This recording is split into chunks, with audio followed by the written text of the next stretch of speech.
Hello, my name is rosanamod, and welcome to the rosanamod podcast. Want to modify your life? That is corny, but I'm going to keep it in there. This variety show brainstorms solutions for everyday challenges, unlocks your secret potential, think outside the box with creative ideas that improve your business and your life. Get inspired with special guests, get motivated with how-to projects for the whole family, and learn that life is too short for anything less than being happy. Laugh with me or at me, it doesn't matter. Somebody's going to laugh.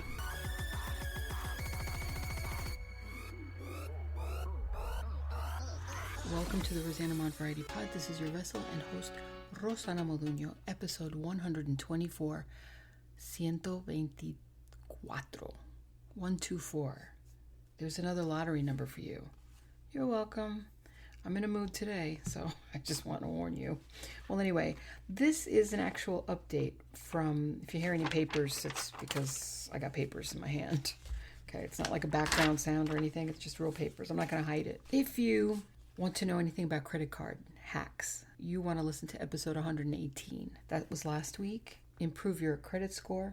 And this is kind of like a part two sort of that. This one has a little bit more in-depth insight on the credit card companies and collections. That's a big part of your score. Let's just start it off. Number one, pay off the cards with the highest interest and the highest minimum payments. Now, I know that's kind of weird. This is what I do personally. You know, I've always had a problem with which cards do I pay first. I would think is to go to the one that has the highest interest. Now, how do you know what the highest interest is? That's not a problem. Go online, how you normally pay your credit card, and then look on the statement where it says minimum payment. Write that down. And then right over that, there should be, the percentage of how much interest you're paying on it, whether it's 19% or whether it's 26%. It should be on there.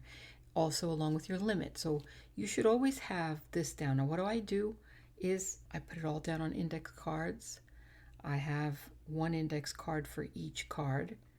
And in the front I have the name of the card, the account number, and then I have the information, which is the limit, the due date, which if you had listened to 118, you can pick whichever due date you want to pay these cards off. So you can call them and have them all on the same day if it helps you remember. And minimum payment and what the balance is. And then on the other side, I keep my password and my information like that. Like the last date that I changed my password, because I constantly change my passwords. I pay off the one with the highest interest. And then I pay off the one with the highest interest and the highest payment. Because if it's a card that has like a 26%, let's just say, which is crazy, and then the payment is only, minimum $25 a month, but then I have another card that's got 24% interest and the payment is $70 a month, I'm probably going to go for that one because it's high on both ends. And that'll lower my payments, and it will also make my score go up. Number two, snowball versus avalanche. This kind of got me confused at first, but I figured it out. A snowball versus, if you ever hear that term, it means you either pay off your cards by getting the smallest amount and then working your way up to the highest amount, and the avalanche is backwards, taking the biggest one and going down to the smallest. So it really depends on you.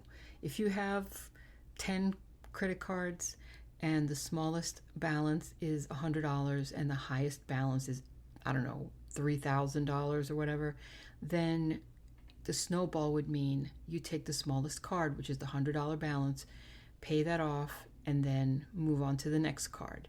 It's supposed to, they say, emotionally make you feel better because you got rid of one card. Then if you did the avalanche, which is go through the highest one, which is the $3,000 card, and then you start paying that off until you finish paying it off, and then you work your way down. So it really depends on you, how you want to do it. But if you do an avalanche and you go for the highest one, don't pay any other card off until you pay that first one that you're focusing on. You really have to focus on that one. You can pay the minimum on the other ones, but don't pay the minimum on the highest one. Number three, if you get a card and you have a zero balance on it, and then you find yourself in the store and you have to use it because there's something on sale or whatever, make sure that you pay it off before the due date. Remember I told you in episode 118 that they report usually about 3 or 4 days or so after the due date. Number 4, do you have any collections? If you do have collections, you're not the only one. I know how they work. If your collections are almost 7 years old, or they are more than 7 years old, you can call the 3 bureaus, Equifax, Experian, and TransUnion, get your report, like I said in episode 118, look through them, and if they're older than 7 years, they shouldn't be on there.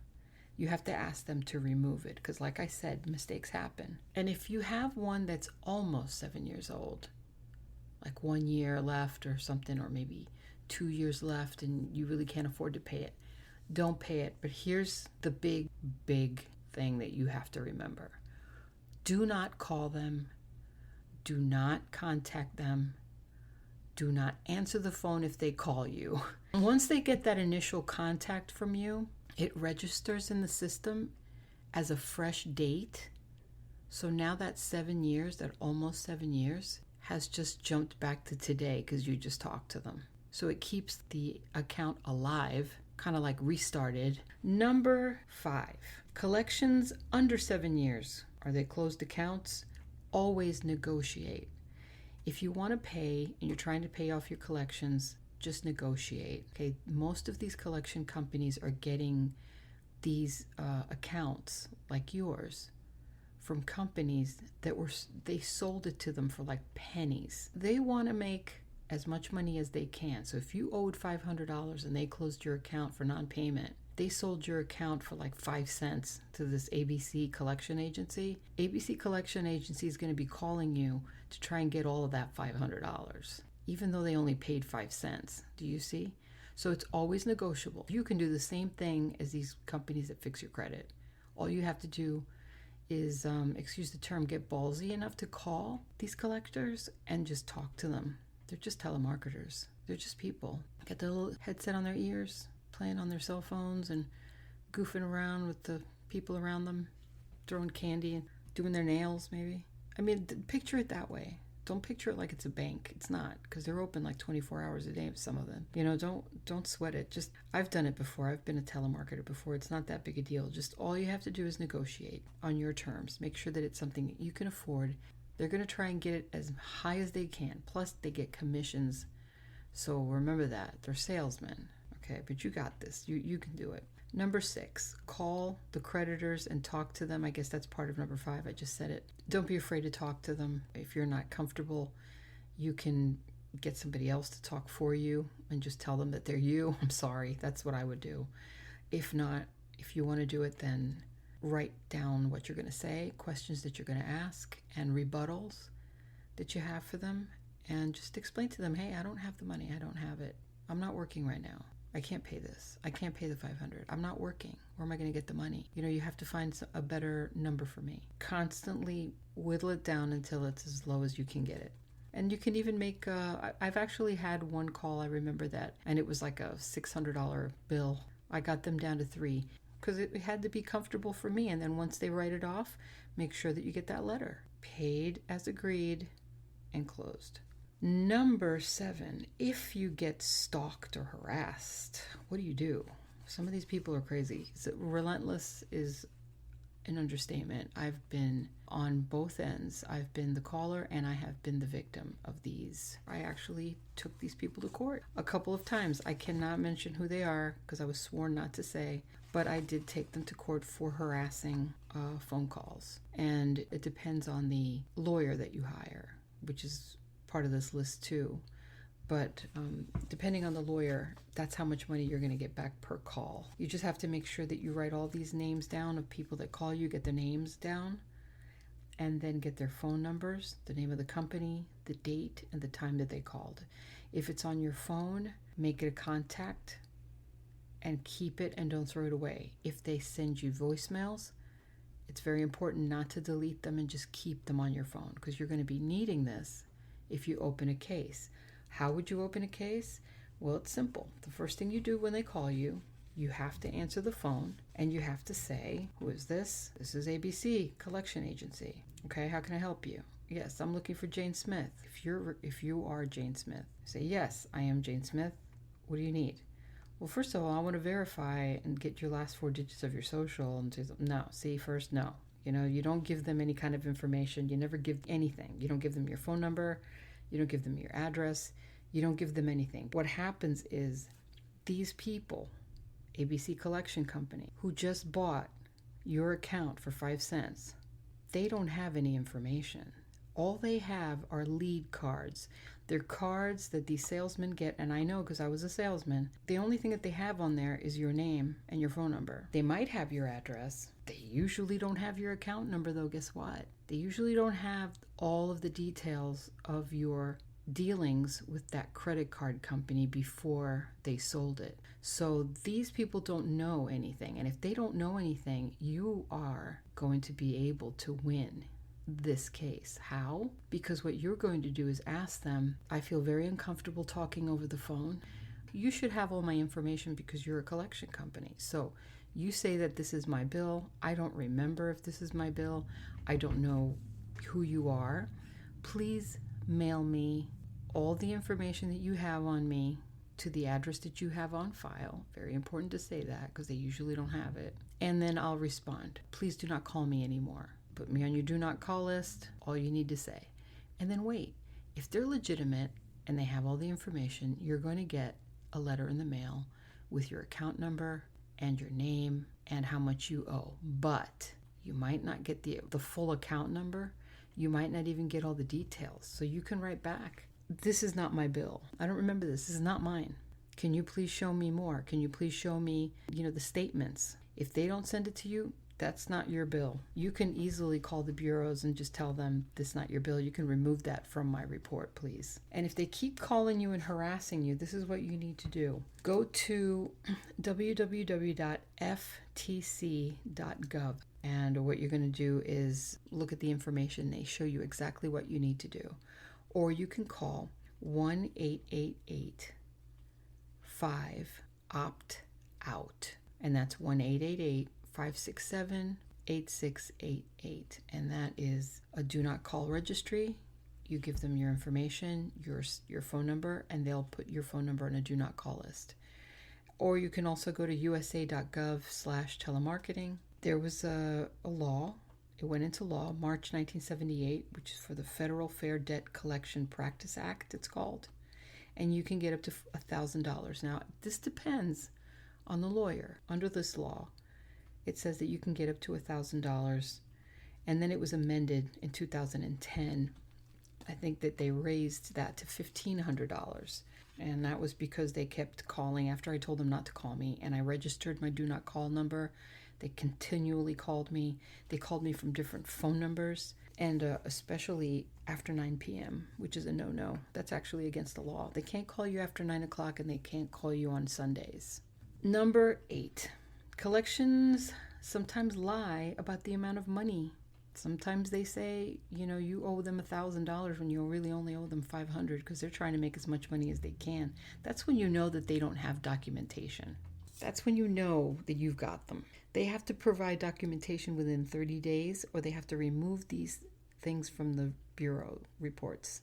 Number 9, call the bureaus, ask them for your report, just like I told you in episode 118, and tell them this is not your bill and that they need to remove it. Number 10, lawyers will offer different amounts of money. And that's another thing that I already rambled on about. Definitely very important to remember.